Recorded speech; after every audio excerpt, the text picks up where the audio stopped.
ओम शांति। ओम शांति।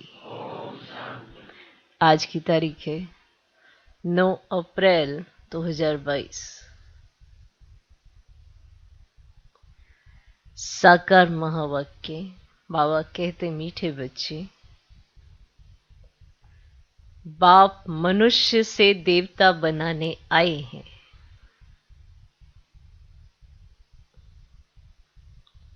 बाप मनुष्य से देवता बनाने आए हैं, तो उनकी दिल से शुक्रिया मानो। तो उनकी दिल से शुक्रिया मानो। एक है हम ऊपर से कहें धन्यवाद शुक्रिया, एक हम दिल से कहें, इस बात को फील करें कि हमें क्या मिल रहा है, तब निकलता है दिल से शुक्रिया। इसलिए कहा जाता है एक है ऊपर से, किसी को भी थैंक यू करने की आदत तो वो कर देता है थैंक यू, लेकिन जो दिल से करता है ना, तो दिल तक जाता है कि ये हमारा शुक्रिया मान रहे हैं। सिर्फ मुख से कहोगे किसी को, जैसे दो शब्द हैं, एक तो थैंक यू, एक सॉरी, है ना। ये अगर दिल से निकलते हैं ना, तो दिल तक जाते हैं, और अगर ऊपर ऊपर से कहते हो तो वो जुबान तक ही रहते हैं। ठीक।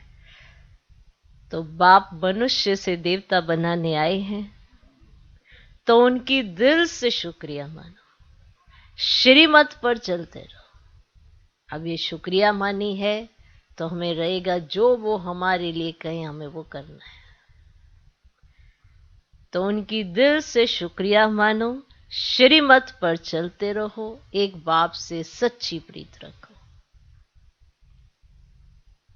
एक बाप से सच्ची प्रीत रखो। बाबा कहते मीठे बच्चे, बाप मनुष्य से देवता बनाने आए हैं, तो उनके दिल से शुक्रिया मानो, श्रीमत पर चलते रहो, एक बाप से सच्ची प्रीत रखो। आज का प्रश्न, जिन बच्चों की बाप से प्रीत है, उनकी निशानियां क्या होंगी? ऐसे तो हम सभी कहते हैं बाबा से हम बहुत प्यार करते हैं, हमारी बाबा से बहुत प्रीत है, पर कुछ निशानियां दिखाई देती हैं।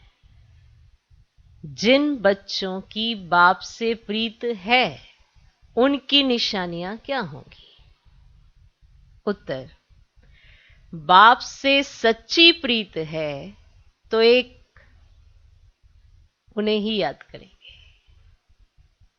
तो एक उन्हें ही याद करेंगे, उनकी ही मत पर चलेंगे। एक उन्हें ही याद करेंगे, उनकी ही मत पर चलेंगे, मनसा वाचा कर्मना किसी को भी दुख नहीं देंगे। मनसा वाचा कर्मना किसी को भी दुख नहीं देंगे। किसी के प्रति घृणा नहीं रखेंगे। किसी के प्रति घृणा नहीं रखेंगे। अपना सच्चा सच्चा पोता मेल बाप को देंगे। कुसंग से अपनी संभाल करेंगे। बाप से सच्ची प्रीत है तो एक उन्हें ही याद करेंगे, उनकी ही मत पर चलेंगे, मनसा वाचा कर्मना किसी को भी दुख नहीं देंगे, किसी के प्रति घृणा नहीं रखेंगे, अपना सच्चा सच्चा पोता मेल बाप को देंगे, कुसंग से अपनी संभाल करेंगे। ठीक ठीक। आज का गीत है, धीरज धर मनवा सुख के दिन आए कि आए। ओम शांति। ब्राह्मणों को तो जरूर धीरज ही होगा, क्योंकि ब्राह्मणों की ही परम पिता परमात्मा के साथ प्रीत है, नंबरवार पुरुषार्थ अनुसार। सबकी एक जैसी प्रीत नहीं है। जैसे बाबा मम्मा और बच्चे अपना अपना अनुभव सुनाते हैं।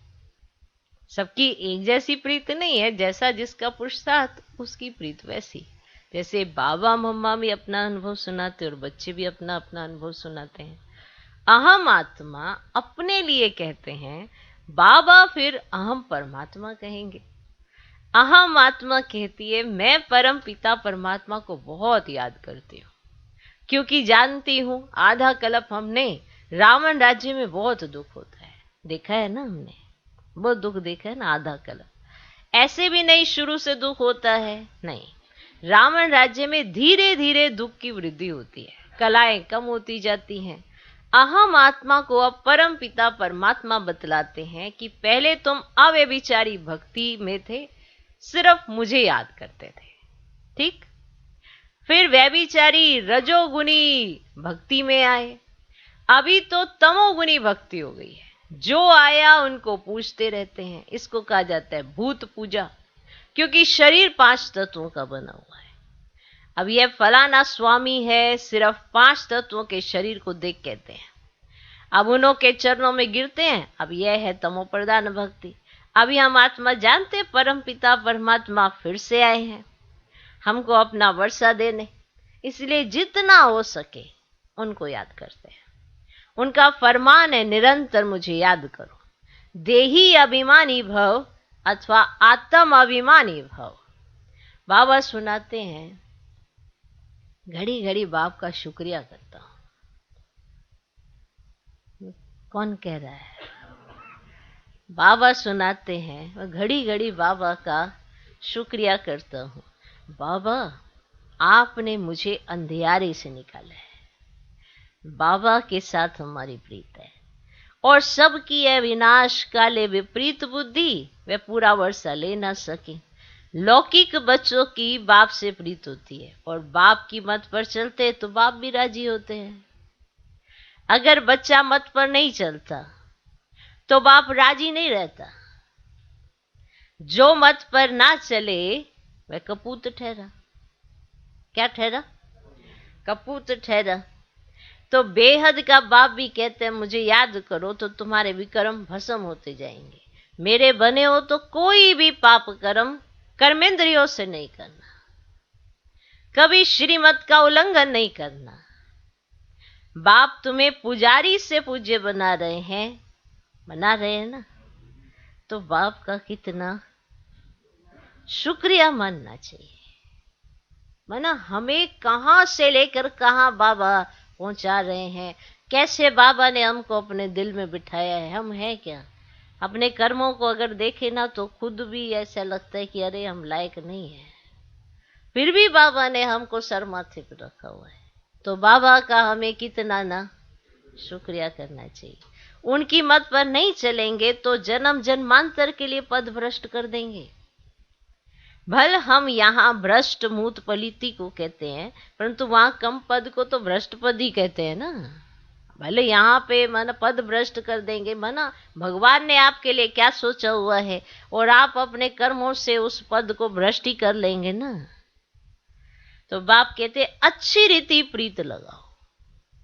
जैसे स्त्री पति को याद करती है क्या? वो चैंटिंग ऐसे करती है, पति का नाम ले लेके ऐसे हो बना, ऐसे करती है क्या कभी? पर ये उसको ये पता है कि मैं उसको याद कर रही हूँ, और उसको भी पता है कि वो मुझको याद कर रही है।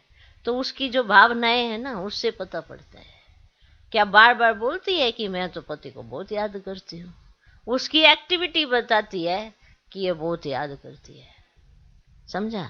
ऐसे ही हमें आत्मा को परमात्मा को याद करना है, तो हमारी एक्टिविटी बताए ना कि हम परमात्मा का कितना कहना मानते हैं, माना उतना ही हम याद करते हैं। हर बात में उनकी कई बात याद आने लगे तो ये क्या है? ये याद है। अगर उनकी बात ही याद नहीं आ रही और अपनी बुद्धि से चल रहे हैं तो हमारा वैसा कनेक्शन नहीं है जैसा होना चाहिए। तो भले हम यहाँ भ्रष्ट मूत पलिति को कहते हैं, परंतु वहां कम पद को भ्रष्ट पदी तो कहते हैं ना। बाप कहते अच्छी रीति प्रीत लगो। जैसे स्त्री पति को याद करती है, वैसे तो मुझे याद करो। सुना है ना? बाबा की सजनियां है ना, अपने साजन को याद करो। मेरी श्रीमत पर चलो। मनसा वाचा कर्मणा किसको दुख ना दो।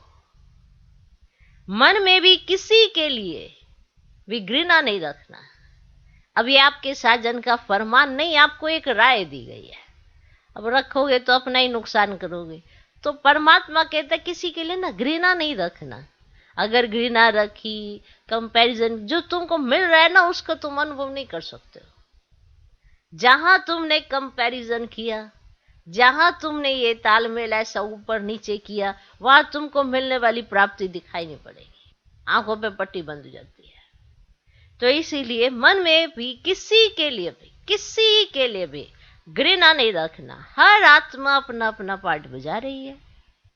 वो स्पष्ट सी बात है ना, हर आत्मा को पार्ट मिला है। कौन कैसे बजाएगा ये उसके ऊपर निर्भर करता है ना, वो अपने कर्म को कैसा करता है। हमको भी कर्म श्रेष्ठ करने के लिए राय तो मिली है ना, अब करे ना करे ये आपके ऊपर निर्भर करता है। बाबा ने तो समझा दिया ना, कैसे करोगे तो क्या पाओगे। तो हर एक आत्मा अपना पार्ट बजा रही है। तुम जानते हो अभी का ये जन्म भविष्य के जन्म से भी ऊंचा है, ये बात जानते हो। यहां हम ईश्वरीय औलाद बने, है ना। कितना माना, कितनी बड़ी बात है ये, ईश्वरीय औलाद होना। देवताई औलाद तो कल होंगे ही, लेकिन ईश्वरीय औलाद होना माना ईश्वर के बच्चे कहलाना, माना हर चीज का अधिकार आपके पास है। तो आप करके दिखाओ और अधिकार ले लो, श्रीमत पर चलो और अधिकार ले लो। कितना ऊंचा स्वमान है, हम ईश्वरीय औलाद है। सत्युग में दैवी औलाद होंगे। यहां की महिमा जास्ती है ना, जास्ती। जगदम्बा से 21 जन्मों का वर्षा मिलता है। लक्ष्मी से क्या मिलता है? अब कल लक्ष्मी बनना है तो उससे तो कुछ नहीं मिलेगा, वो तो उनका अपने लिए है बहुत कुछ। पर माँ लक्ष्मी गाई हुई है कि लक्ष्मी के पास इतना धन रहता है, उसके पास इतना धन कहाँ से आया? तो जब वो जगदम्बा है, माना जगदम्बा है, तो वो सबकी मनोकामना पूर्ण कर सकती, सबकी झोलियां भर सकती है। कब? जब वो जगदम्बा है। तो जब जगदम्बा है कब? जब वो ईश्वरीय औलाद है। वंडरफुल बात है। तो जगदम्बा से 21 जन्मों का वर्षा मिलता है। लक्ष्मी से क्या मिलता है? इन बातों को नया कोई समझ ना सके। आते तो बहुत हैं, परंतु जिनको निश्चय नहीं वह ठहर ना सके। आते तो बहुत हैं, परंतु जिनको निश्चय नहीं वह ठहर ना सके। बाबा मम्मा बच्चों के मित्र संबंधी आते तो बहुत हैं, अथवा ऑफिसर्स आदि आते हैं तो अलाउ किया जाता है।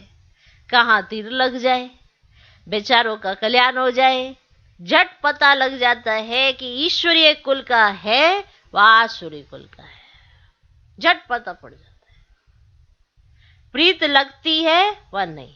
आते यहां बहुत है, ठीक हो जाते हैं, फिर बाहर जाकर कुछ संघ में अथवा माया के संघ में भिखारी बन जाते हैं। लिखते हमने हार खाई, लेकिन अगर ना बतावें तो और ही वृद्धि होती जाएगी। इसीलिए बाबा समझाते हैं, बताओगे तो स्टॉप भी होगा ना, याद रहेगा कि हमको ये कर्म नहीं करना है। अगर नहीं बताओगे तो और ही वृद्धि होती जाएगी। तुम्हारी अब प्रीत है बाप के साथ, हाँ तुम्हारे में भी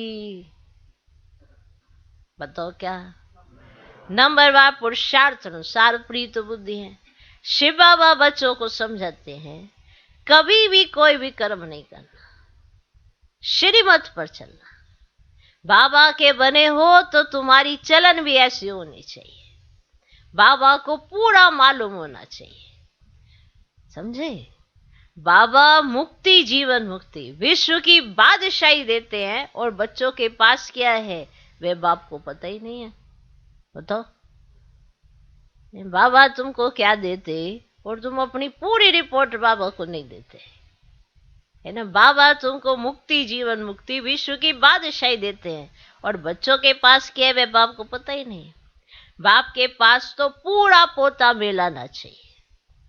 मेरे को देने से तुम्हारा नुकसान नहीं होगा।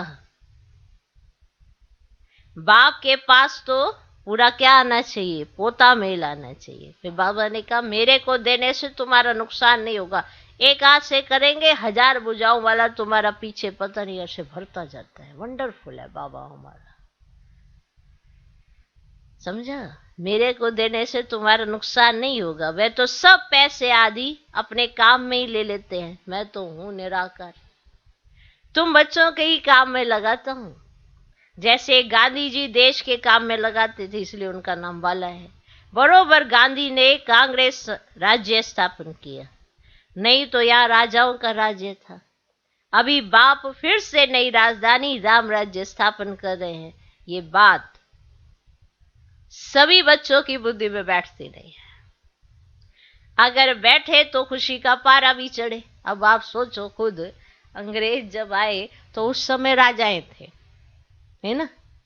ओके, फिर उनसे जब राजाई ली तो उसके बाद राजाएं नहीं, अब तो प्रजा पर राज्य है। वंडरफुल बात है कि इसी समय पर प्रजा पर राज्य चलता है। उससे पहले पूरे भारतवर्ष में क्या होता है? राजाओं का राज्य होता है। राजा होगा, उसकी प्रजा होगी, माना इस तरह से राज्य चलेगा। आज तो कोई सोच भी नहीं सकता ना ऐसा। फिर लगता है अरे ऐसे ही चलता होगा, ऐसा कैसे चलेगा? ऐसा नहीं। इसीलिए बाबा राजाओं का राजा बनाने आया है। समझा? ये भारत में है, ये राजाओं का राजा बनाने आए बाबा। तो राजाओं का राज्य चलता है भारत में। तो बरोबर ऐसा हुआ। अभी बाप फिर से नई राजधानी राम राज्य स्थापन कर रहे हैं। ये बात सभी बच्चों की बुद्धि में बैठती नहीं है। अगर बैठे तो खुशी का पारा चढ़े। बाबा के साथ योग लगाते रहे। बाबा कहते हैं परम धाम में रहने वाले बाप को वहां याद करो जहां जाना है। अब ड्रामा पूरा होता है, ड्रामा को कोई जानते ही नहीं, ना कोई कि मेरे साथ प्रीत है। कहते हम परंपरा से गंगा स्नान करते आए हैं। आप कौन हो भैया, ये हमारे गंगा स्नान बंद करा दिया आपने। हम तो परंपरा से करते आए हैं, हर बार हमने डुबकी मारी है, और आप कहते हो डुबकियां ना मारो है? तो कई कहते हैं हम परंपरा से गंगा स्नान करते आए हैं। क्या सतयुग में भी करते थे गंगा स्नान? परंपरा का भी अर्थ नहीं समझते हैं। बाबा कहते अब तुम्हारे सुख के दिन आ रहे हैं, तुम्हारी बुद्धि में धीरज है। कोई तो कुछ भी समझते नहीं। यहां से समझकर जब बाहर जाते हैं, जैसे ही बाहर जाते हैं तो माया सारा ही खा जाती है, सारा ही खा जाती है। जैसे मक्खी मरती है ना, आपने देखा है मक्खी की अस्थियां कौन उठाता है? एक बात है, अभी एक सेकंड विचार आया अभी कि मनुष्य पूछता है जानवरों का, तो फिर जानवरों की अस्थियों का भी कुछ करना चाहिए ना तुम्हें। वो तो आपस में ही उनकी वो है, जो बिरादरी है वही काम करती है।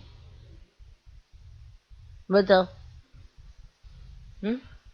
तो कहते ये मक्खी मच्छर में भी वो है, पर बताओ जब मक्खी मरती है तो उसे उठाने कौन आता है?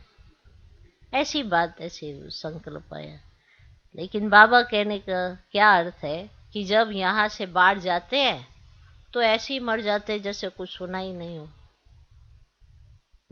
तो बाबा कहते जैसे मक्खी मरती है ना, तो चींटियां सारा उनको हप कर लेती है। तो माया चींटी जैसे सारा ही तुमको खा जाती है। यहाँ भी मरते हैं तो चींटियां लेकर सारा हप कर लेती है। माया भी बलवान है, कम नहीं है, बड़ी लड़ाई लगती है। यहाँ रहते भी क्लास में नहीं आते हैं, तो समझा जाता है ये स्वर्ग के मालिक नहीं बन सकते। कृष्णपुरी में जा न सके, कुछ भी वैल्यू नहीं। तुम जो हीरे जैसे बनते हो उन्हों की ही वैल्यू है। तुम जानते हो वर्थ पाउंड बन रहे हैं। एक घर में एक हंस, एक बगुला होगा तो खिटपिट जरूर होगी, जरूर चलेगी ना। अब यहाँ तो बगुले से किनारा होता है, मूत पलीती के हाथ का तुम खा भी नहीं सकते हो। कहीं पूछते हैं कि अरे इसके हाथ का खाने से क्या नुकसान है? उसमें स्वच्छता है जिसके हाथ का खा रहे हो। तो वैसे ही चिंतन तुम्हारा हो जाएगा ना। अपने हाथों से बनाओगे, स्वच्छ भोजन बनाओगे, परमात्मा को भोग तो लगा सकोगे। कई किसी के हाथ का भी खाते हैं तो कहते तो क्या हो गया, इसमें नुकसान ही क्या है? जिसके भी हाथ का खाओगे, अब वो अशुद्ध है, अब बनाया भी अशुद्ध विचार से और शुद्धता के का साथ बनाया, कौन ऐसे सुबह नहा धो के खाना बना के देगा? हाँ, अब आप तो पूरा देखो कितना शुद्धता रखते हो। बाबा कहते पखाने में जाते हैं तो हाँ स्नान करते हैं, अब वो करेंगे? वो तो 4-4 5-5 दिन नहीं नहाते हैं। हाँ आजकल ऐसे ही है, वो परफ्यूम सा मार लेते हैं ऐसे कि दुनिया को बांस नहीं आएगी, पर खुद को तो पता है। उसको नहीं पता कि मेरे को हफ्ता हो गया है। हाँ, जिसके साथ बैठेंगे उसके तो पहले नाक में दम कर देंगे, इतना इतना माना परफ्यूम होगा, क्योंकि अब वो बांस तो खत्म करनी है ना। खूब लगाएंगे परफ्यूम, पर नहाएंगे नहीं, कहते हम घिस जाएंगे। बताओ, माना ऐसे वो सोचते होंगे ना 5 तत्वों का शरीर है, कहीं मिट्टी घुल गई पानी में तो क्या लॉजिक लेते हैं उनका? कुछ तो लॉजिक होता होगा ना जो उनको बहुत इजी लगता है। कोई भी मनुष्य आत्मा किसी भी चीज में अगर वो बार बार समझाने पर भी नहीं करती तो उसने उसका कॉन्सेप्ट किसी और चीज में ना क्लियर किया हुआ उसने, तो उसको लगता है नहीं ये ठीक है, तो उसका टॉपिक आप चेंज नहीं कर सकते हो। वो उसको वही समझ में आता है। आप उसे बार बार समझाएंगे नहीं नहाने से अच्छा होता है, क्या अच्छा होता है? नहा के भी हम ऐसे ही हैं, बिना नहाए भी हम ऐसे ही हैं। अब शुद्धता ही नहीं है तो सोचो, पहले कोई ऐसा थोड़ा होता कि 2-2 3-3 दिन तक कोई नहीं नहाता था, तो फिर वो क्या एग्जाम्पल देते? सन्यासी तो बिल्कुल नहीं नहाते। अब वो समझते हैं शरीर ऐसे ही है, इसको तो खत्म करके हमने ब्रह्म में जाना है, तो वो इसीलिए ऐसा वो शरीर को मिट्टी बना देते हैं और जहाँ बैठते हैं वहां पे पेड़ भी उगाते थे। तुम पेड़ उगा के दिखाओ।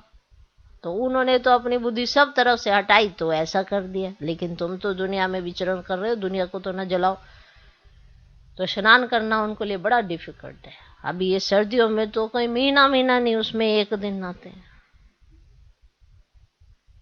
तो बताओ, फिर भी समझानी देनी होती है ना, कि कहीं ऐसे पूछते हैं कि इसके हाथ का क्यों नहीं खा सकते, उसके हाथ का क्यों नहीं खा सकते? हम तो किसी के भी हाथ का खाओ खाओ भलो, देखो आप एक में आज खाओ, आपकी बुद्धि का परिवर्तन हो जाएगा। क्योंकि नेगेटिविटी बहुत जल्दी असर करती है। तमो प्रधानता, वायुमंडल भी तमो प्रधान है और मनुष्यात्माएं भी तमो प्रधान है। आप पुरुषार्थ कर रहे हैं सत्व प्रधान होने का, हो नहीं गए हैं, तो आपके लिए भी इजी टू प्रोसेस कौन सा होगा? तमो प्रधानता में जाने का। तो जो चीज इजी आपको दिखाई पड़ती है उसमें कहीं ना कहीं कुछ तो गड़बड़ होगी। ठीक है, अब याद की यात्रा करना कितना डिफिकल्ट हुआ है, जबकि होना सहज चाहिए था। अब भक्ति मार्ग में इतना याद किया परमात्मा को, तो आज तो बड़ा सहज होना चाहिए था, वो मिल गया, फिर भी डिफिकल्ट क्यों है? क्योंकि वायुमंडल ऐसा है और आत्मा भी इस समय ऐसी है। तो तमो प्रधानता बहुत जल्दी असर करती है। आप 10 दिन एक किसी ऐसे तमो प्रधान वृत्ति वाले आत्मा के संग में जाओ, आप उसको बिल्कुल ज्ञान नहीं सुना पाओगे और उसका प्रभाव आपके ऊपर बहुत झट हो जाएगा। कारण वायुमंडल ऐसा है। इसीलिए बाबा कहते हैं अपने हाथ का बाबा की याद में कुछ भी बनाओ, थोड़ा भी, जैसे आलू होता है ना, आलू आलू को भी ऐसे ही खा लो ना, वो भी ताकत दे देगा। कुछ भी ऐसे, बाबा ने अभी पीछे मुरली में कहा 7 दिन नहीं भी खाओगे तो भी चल जाएगा। माना कुछ ऐसी बात बुद्धि में लाओ ही नहीं, आपके लिए ताकत क्या पैदा करेगी? आपकी सोच कैसी है, आपकी वृत्ति में कैसा संकल्प आता है। ओके, समझा? तो मूत पलीती के हाथ का तुम खा भी नहीं सकते हो, परंतु बच्चों का बाप से इतना लव तो है नहीं ना। वरना भगवान कहे स्वच्छता अपनाओ। जितने भी देवी देवताओं के चित्र हैं, जो भी व्रत रखे जाते हैं, सब कुछ ये परमात्मा के लिए वो जो भी करते हैं, उसमें मेन बात क्या होती है? स्वच्छता की। जिस दिन कोई व्रत रखेगा, मानो एकादशी का व्रत है, उस दिन पूरा ऐसे घर को साफ करे, खुद को भी साफ करेगा एक ही दिन के लिए। तो स्वच्छता माना परमात्मा को पसंद है, साफ सफाई माना परमात्मा को पसंद है। इसीलिए तो उसका व्रत करते ही पहले क्या था बुद्धि में? स्वच्छता चाहिए, तभी भोग बना सकते हैं। समझा? तो इसीलिए बच्चों का बाबा से लव नहीं है, इसीलिए कुछ और सोचते रहते हैं। इसीलिए कई सोचते हैं कि पेट कहाँ से भरेगा, है ना। अरे भी लोग कहाँ से खाते। आजकल तो कोई कफनी पहन ले तो मुफ्त में पैसे मिलते रहते हैं, सब पांव पड़ते रहते हैं। जो आएगा मूर्ति के आगे पैसा रखता जाएगा, बहुत इजी। ये दुनिया ही ऐसी है। बच्चों को ख्याल करना चाहिए, ये दुनिया जल्दी खल्लास हो तो स्वर्ग में जाए, परंतु लायक भी बने ना। पद भी पाना है ना, वहां भी पोजीशन का फर्क रहता है। पढ़ाने वाला एक ही है, कोई राजा रानी, कोई नौकर चाकर, कोई साहूकार प्रजा। राजधानी स्थापन हो रही है और धर्म स्थापक राजा ही नहीं स्थापन करते हैं। इसीलिए बाबा कहते हैं खबरदार रहो। और धर्म स्थापक राजधानी नहीं स्थापित करते, इसीलिए बाबा कहते हैं क्या करो, खबरदार रहो। विनाश काले पूरी प्रीत बुद्धि चाहिए। जितनी प्रीत होगी उतना बाप से वर्षा लेंगे। याद करने का भी सिखाया जाता है। बाबा बतलाते हैं बाबा को और चक्र को याद करो, स्वदर्शन चक्र फिराओ। हम लाइट हाउस हैं, खिवैया हमारी नैया को पार ले जाता है। एक आंख में शांति धाम और एक आंख में सुख धाम रहना है। अच्छा, मीठे मीठे सिखिल दे बच्चों प्रति माता पिता बाप दादा का याद प्यार और गुड मॉर्निंग। रूहानी बाप की रूहानी बच्चों को नमस्ते। हम रूहानी बच्चों की भी रूहानी बाप को नमस्ते नमस्ते नमस्ते। Good morning good morning good morning. धारणा के लिए मुख्य सार, पहला पॉइंट, हर एक पाठधारी के पाठ को देखते हुए किसी से भी घृणा नहीं करना है। हर एक पाठधारी के पाठ को देखते हुए किसी से भी घृणा नहीं करना है। मनसा वाचा कर्मणा किसी को भी दुख नहीं देना है। हर एक पाठधारी के पाठ को देखते हुए किसी से भी घृणा नहीं करना है। मनसा वाचा कर्मणा किसी को भी दुख नहीं देना है। हर एक पाठधारी के पाठ को देखते हुए किसी से भी घृणा नहीं करना है। मनसा वाचा कर्मणा किसी को भी दुख नहीं देना है। जिसने ये अपने साथ संकल्प कर लिया ना, तो भले कोई कैसा भी कुछ करे, मुझे तो बाबा जैसा बनना है। हम बार बार एक ही बात कहते हैं, बाबा दिखाना चाहता है वो बच्चा जो मेरे कहे अनुसार चलता है। हम देखते हैं वो बच्चा जो बाबा के कहे अनुसार चलता है। नहीं समझ आई? बाबा दिखाना चाहता वो बच्चा जो बाबा के कहे अनुसार चलता है। माना हम सब बच्चों में से बाबा वो बच्चा ढूंढ रहा है, और हम वो बच्चा देखना चाह रहे हैं जो सच में बाबा के कहे अनुसार चलता है। तो फिर कौन किसका कहना मान रहा है? आप खुद तलाश में हो, बाप खुद तलाश में है। मुझे बनना है, मुझे करना है। भले आपके सामने कैसी भी परिस्थिति क्यों ना आ जाए, कितनी परिस्थितियां आएंगी जीवन काल में। होता क्या है, बस यही खाना पीना सोना जागना, या किसी से व्यवहार में, और क्या क्या परिस्थितियां आएंगी। इतने सालों से तो आपने देख ही लिया ना क्या क्या बातें आ सकती क्या नहीं आ सकती। टॉपिक से हट के थोड़ा टॉपिक आ जाएगा, यस आउट ऑफ सिलेबस आ जाएगा क्या? आप डॉक्टरी की लाइन में जाओगे तो डॉक्टरी के रिलेटेड ही प्रश्न उत्तर आएंगे। इंजीनियरिंग की लाइन में जाओगे तो इंजीनियरिंग से रिलेटेड प्रश्न उत्तर आएंगे। ऐसे तो नहीं इंजीनियरिंग कर रहे हो और डॉक्टरी का प्रश्न उत्तर आ गया कि बताओ कैसे तुम सर्जन बनोगे, नहीं पता चलेगा ना। तो हमको जो अपने जीवन में जो भी प्रश्न आएंगे, जो भी परिस्थितियां आएंगी, तो बाबा ने समझाया हुआ कि कैसे हैंडल करना है या नहीं समझाया। तो मनसा वाचा कर्मणा किसी को भी दुख नहीं देना है। दूसरा पॉइंट, बाप को अपना पूरा पोता मिल देना है। बाप को अपना पूरा पोता मिल देना है। विनाश काले पूरा प्रीत बुद्धि बनना है। श्रीमत पर अपनी चलन श्रेष्ठ बनानी है। कुसंग से संभाल करनी है। बाप को अपना पूरा पोता मिल देना है। विनाश काले पूरा प्रीत बुद्धि बनना है। श्रीमत पर अपनी चलन श्रेष्ठ बनानी है। कुसंग से संभाल करनी है। आज का वरदान, सूक्ष्म पापों से मुक्त बन। बहुत जबरदस्त वरदान है आज का, ध्यान देना जरूर। सूक्ष्म पापों से मुक्त बन, संपूर्ण स्थिति को प्राप्त करने वाले सिद्धि स्वरूप भव। अब मोटे मोटे रूप से देखा जाए तो आपको लगता है हमसे कोई पाप नहीं हो रहा, नहीं? और 5 विकारों की बात करें तो आप ऐसे ऊपर ऊपर से झांक के देख लेंगे कि हमसे कोई पाप नहीं हो रहा। ओरिजिनलिटी में कहीं ना कहीं अगर आपकी खुशी जाती है तो किसी ना किसी पाप की वजह से ही जाती है।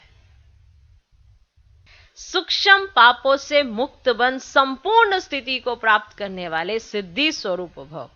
कई बच्चे वर्तमान समय कर्मों की गति के ज्ञान में बहुत इजी हो गए हैं कि कर्मों की गति क्या होती है। माना जो कर्म आप करोगे उसका फल तो मिलना ही है ना, चाहे अच्छा चाहे बुरा, कोई भी कर्म हो। अगर आपने किसी के साथ बुरा किया तो आपके पास पलट के बुरा आना ही है। अगर आपने किसी के साथ अच्छा किया तो पलट के आपके पास अच्छा आना ही है। अब इसमें क्या हो जाते हैं, इजी, हम तो सबके साथ अच्छा ही कर रहे हैं। पर सूक्ष्म रीति अगर देखा जाए, अब सुनो ध्यान से, कई बच्चे वर्तमान समय, ध्यान देना, कई बच्चे वर्तमान समय कर्मों की गति के ज्ञान में बहुत इजी हो गए हैं, इसीलिए छोटे छोटे पाप होते रहते हैं। कर्म फिलॉसफी का सिद्धांत है, यदि आप किसी की गलानी करते हो, किसी की गलती को फैलाते हो, मान लो किसी में कोई बुराई है और आप उसे फैलाते हो, या किसी के साथ हां में हां भी मिलाते हो, तो ये भी पाप के भागी बनते हो।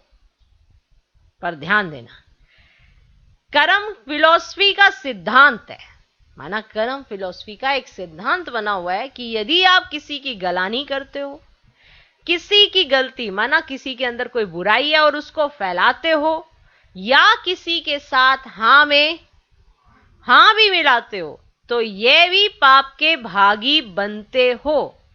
आज आप किसी की गलानी करते हो, कल वे आपकी दुगनी गलानी करेगा।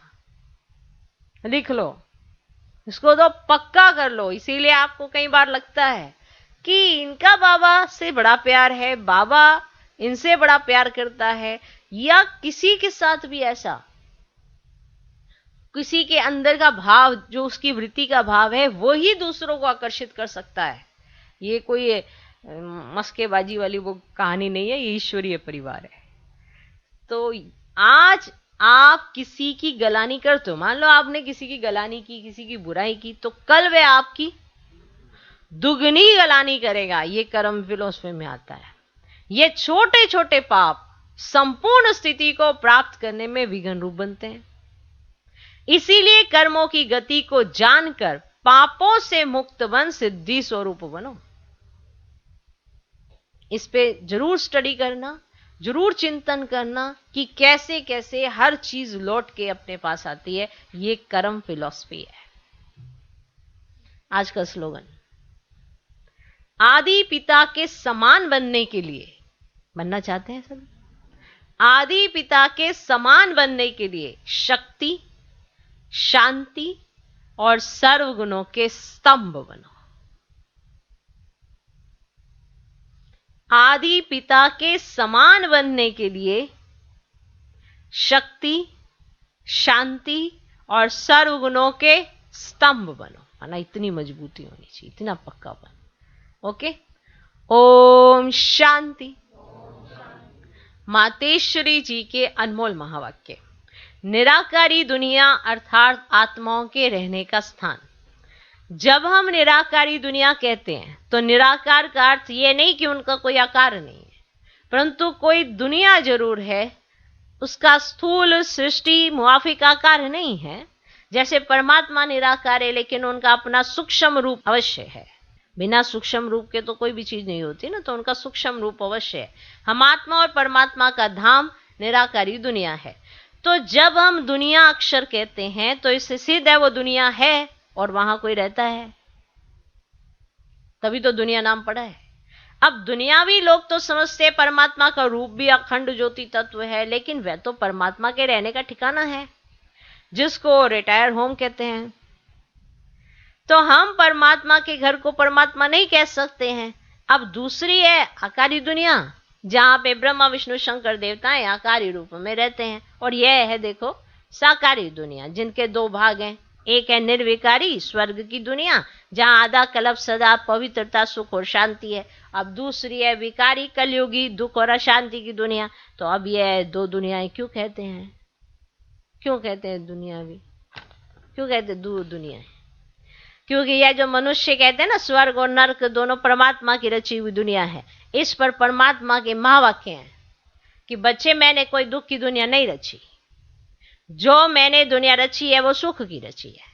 अब यह जो दुख और अशांति की दुनिया है वो मनुष्य आत्माएं अपने आप को और मुझे परमात्मा को भूलने के कारण ना हिसाब किताब भोग रहे हैं। तो बाकी ऐसे नहीं कि जिस समय सुख और पुण्य की दुनिया है वहां कोई सृष्टि नहीं चलती। हाँ अवश्य, जब हम कहते हैं कि वहां देवताओं का निवास स्थान था तो जरूर वहां प्रवृत्ति चलती थी, परंतु विकारी पैदाइश नहीं थी। तो जिस कारण कोई कर्म बंधन ही नहीं था, तो उस दुनिया को कर्म बंधन रहित स्वर्ग की दुनिया कहते हैं। तो एक है निराकारी दुनिया, ओके, और दूसरी है आकारी दुनिया, और तीसरी है साकारी दुनिया। ओके, दुनियाएं पता चल गई कितनी दुनिया है। अब दूसरा है भगवान के आने का अनादि रचा हुआ प्रोग्राम। जैसे आप प्रोग्राम रखते हो ना, तो भगवान के आने का भी एक अनादि से प्रोग्राम फिक्स है। यह जो मनुष्य गीत गाते हैं, ओ गीता के भगवान अपना वचन निभाने आ जाओ। अब वो स्वयं गीता का भगवान अपना कल्प पहले वाला वचन पालन करने के लिए आए हैं और कहते हैं हे बच्चे, जब भारत पर अति धर्म गलानी होती है ना, तब मैं इसी समय अपना अंजाम पालन करने माना वादा निभाने के लिए अवश्य आता हूं। अब मेरे आने का मतलब यह नहीं कि मैं कोई युगे युगे आता हूं। सभी युगों में से ये तो कोई धर्म गलानी नहीं होती। अभी सभी युगों में तो कोई धर्म गलानी नहीं होती। धर्म गलानी होती है ना कलयुग में। तो मानो परमात्मा कलयुग के समय आता है, और कलयुग फिर कल्प कल्प आता है, तो जरूर है कल्प कल्प आता है। तो कल्प में फिर 4 युग हैं, उसको ही कल्प कहते हैं। तो आधा कल्प सतयुग त्रेता में सतोगुण है, सतो प्रधान है। तो वहां परमात्मा के आने की कोई जरूरत ही नहीं है। वहां पे तो सब सतोगुणी है और सतो प्रधान है, तो वहां परमात्मा के आने की जरूरत है? अब तो जरूरत है नहीं है ना। और द्वापर युग से तो फिर दूसरे धर्मों की शुरुआत है। उस समय भी अति धर्म गलानी नहीं है ना, क्योंकि बाकी धर्म की आत्माएं आ जाती हैं तो वो भी थोड़ा प्रचार करती हैं। तो उस समय भी अति धर्म गलानी नहीं है। तो इससे सिद्ध है कि परमात्मा तीनों युगों में तो नहीं आता है। ठीक है, सतयुग त्रेता में आएगा नहीं, क्योंकि सतो प्रधान है, सतोगुणी है। और द्वापर में सभी धर्मों के ऐसे आना शुरू हो जाता है, तो वहां पे भी अति धर्म गलानी नहीं है। तो ये स्पष्ट हो गया, तीनों युगों में तो नहीं आता है। बात स्पष्ट है? नहीं आता है। बाकी रहा फिर कलयुग। उसके अंत में अति धर्म गलानी होती है। उसी समय परमात्मा आए, अधर्म विनाश कर सत धर्म की स्थापना करते हैं। अगर द्वापर में आया हुआ होता तो फिर द्वापर के बाद सतयुग होना चाहिए, फिर कलयुग क्यों? ना परमात्मा आएगा तो ऐसा कोई सुनहरी दुनिया लेकर आएगा ना, ऐसे थोड़ा हमको कलयुग में धक्का मार देगा, जाओ मैं मिल लिया तुम्हें, अब जाओ मैंने मिल लिया, अब जाओ तुम। आएगा, कुछ दे के जाएगा। अब हमको अपने पार्ट पे भी नशा होगा, अच्छा भी लगेगा कि अच्छा आगे जाके हम ऐसे देवी देवता बनेंगे, तो अच्छा लगेगा ना। ऐसे थोड़ा कि द्वापर में आया और धक्का मारा एकदम, जाओ तुम, प्रजा का प्रजा पे राज्य, वहां जाओ है। राजाओं का पूरा ताज ही खत्म हो गया, ना कोई राजा है, ना कोई प्रजा है, ना कोई महल है, कुछ भी नहीं बचा। तो ऐसे में भेजेगा क्या परमात्मा? नहीं ना। ओके, समझा? तो परमात्मा कब आएगा फिर? तो अति धर्म गलानी के समय आएगा ना। तो उसी समय परमात्मा आए, अधर्म विनाश कर सत धर्म की स्थापना करते हैं। अगर द्वापर में आया हुआ होता तो द्वापर के बाद सतयुग होना चाहिए, फिर कलयुग। ऐसे तो नहीं कहेंगे परमात्मा ने घोर कलयुग की स्थापना की है ना। अब यह तो बात तो नहीं हो सकती। इसीलिए परमात्मा कहते हैं मैं एक हूं, और एक ही बार आए, अधर्म का विनाश कर, कलयुग का विनाश कर, सत्युग की स्थापना करता हूं। तो मेरे आने का समय संगम युग है। अच्छा, ओम